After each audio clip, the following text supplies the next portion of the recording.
Welcome to Salt and Light Canning. I'm Jessica. This is my kitchen. This is my son. He's helping me today. And today I am canning some chicken. I need to make some space in the freezer, and we go through a lot of canned chicken in my house. It's just a thing. It's really easy to be able to do chicken casserole or chicken sandwiches or whatever. Anything you would normally do with already cooked chicken. So today we are going to be pressure canning some chicken. So I'm going to start cutting these up while my jars finish in the dishwasher. And I'm just cutting them in like 1 or 2 inch sections. And then we'll fill jars as soon as they come out of the dishwasher.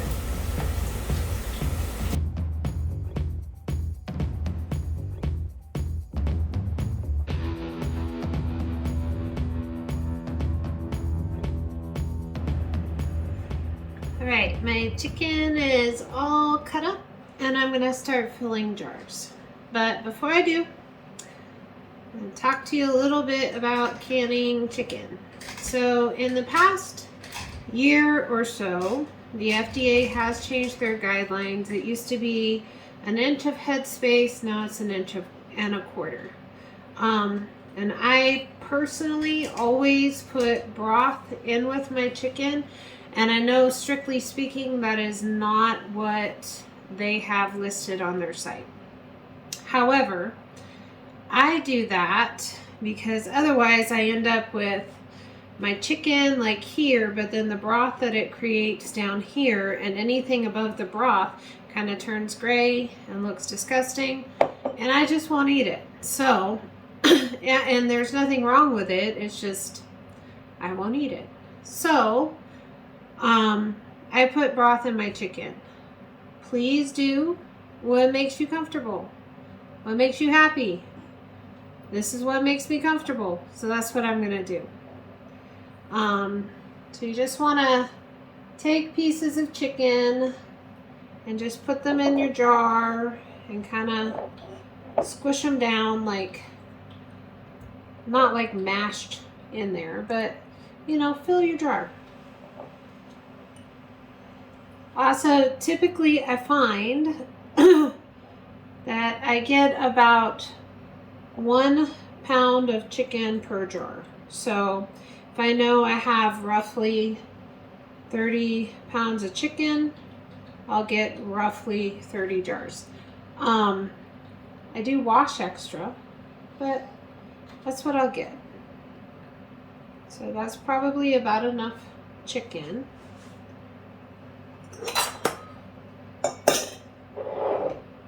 And I just have some chicken broth that I canned, and it's not going to take a lot, just a little bit.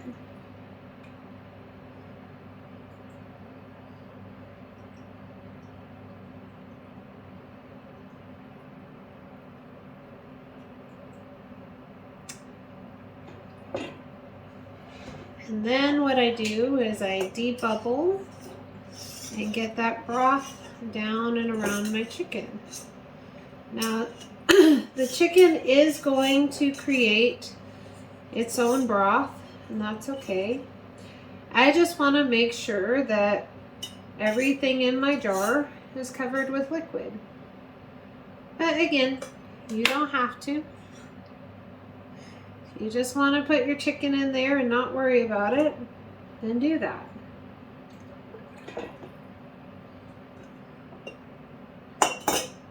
Alright, so I have my chicken and my broth in there. I'm going to clean the rim of my jar really well and put a lid on it, put a ring on it,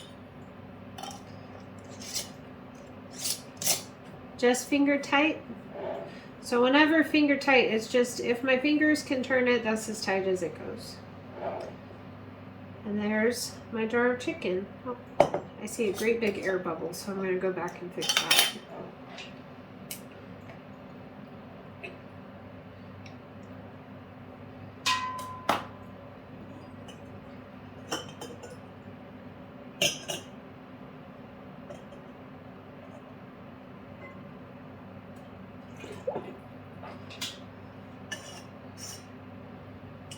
Also, if you didn't want to use broth, you could just use water, or you could mix up some chicken bouillon.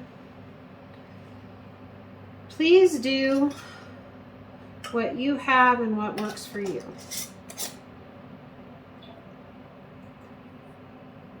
All right. I'm just gonna keep filling jars, and I'll be back when we're doing something else.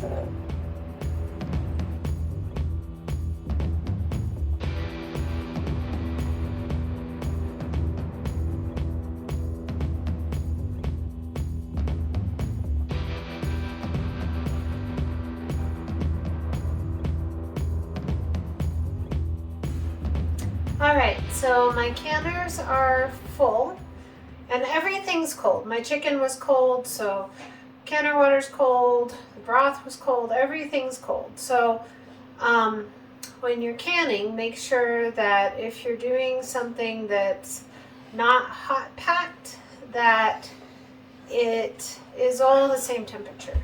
So canner's cold, meat's cold, everything was cold. So we're going to put our lids on. Bless you, honey. Going to put my lids on.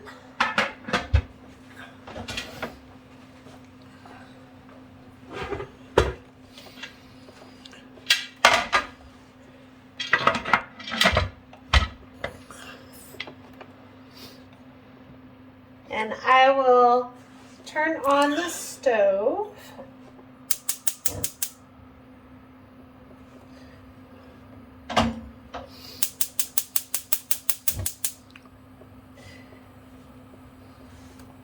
Now I'm going to bring these up to temperature and let them vent for 10 minutes.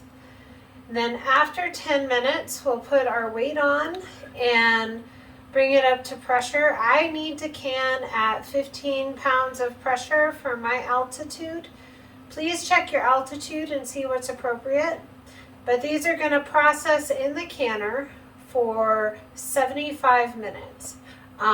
Because it's pints. Meat in pints is 75 minutes. And I only ever can meat in pints because I can open 2 jars and make a meal if I need lots of meat. But typically I only ever need to open 1 jar and I just don't want to waste it. So I can in pints. Also, I would encourage you to practice canning meat. If you can get chicken on sale, just practice. I mean, you never know. If we had an extended power outage or if our freezer wasn't working or something, I know that I could put our meat in jars and it would be shelf stable and I wouldn't have to worry about it. So it's something that's good to practice. But anyway, we're going to let these process for 75 minutes and I'll be back when we're taking them out of the canner. So somehow my camera didn't record, I don't know, but we missed me taking the chicken out of the canner. But I wanted to show you, this is what chicken looks like after you can it. You can see I still have broth all the way up to the top, and this will be shelf stable in my pantry for as long as I need it to be. And like I said, we use it all the time. We use it for chicken salad sandwiches or for making soup or casseroles. You can use it for anything that you would use already cooked chicken for. And it's a blessing to have on the shelf. And it enabled me to empty out the freezer because we're getting a whole steer. Anyway, canned chicken is a staple in our family, in my household, and we use it all of the time. Absolutely love it. I hope you give it a try. If you do, please leave a comment. Tell me what recipes you like to use your already canned chicken for. Be so blessed. Know that you're loved. And be a blessing to someone else. We'll see you in the next video.